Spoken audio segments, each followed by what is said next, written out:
If you love the classic Rice Krispie Treats, wait till you try this peanut butter Rice Krispie Treats recipe. It is much healthier and so delicious. To make these Rice Krispie Treats, mix about 12 tablespoons of natural smooth peanut butter with 5 tablespoons of sugar-free maple syrup. Then, add 2 tablespoons of coconut oil and 1 teaspoon of vanilla extract and a pinch of sea salt in a small pot over low heat. Stir continuously until the mixture is smooth and creamy, then remove it from the heat. In a separate large mixing bowl, add about 3 cups of brown Rice Krispies.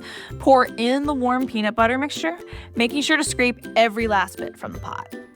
Gently stir with a spatula, folding until the Rice Krispies are evenly coated in the creamy mixture.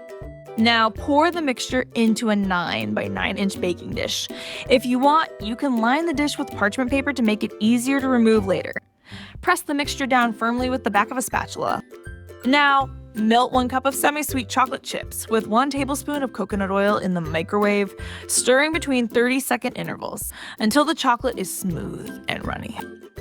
Pour the melted chocolate over the Rice Krispie layer, letting it spread out evenly to cover the top.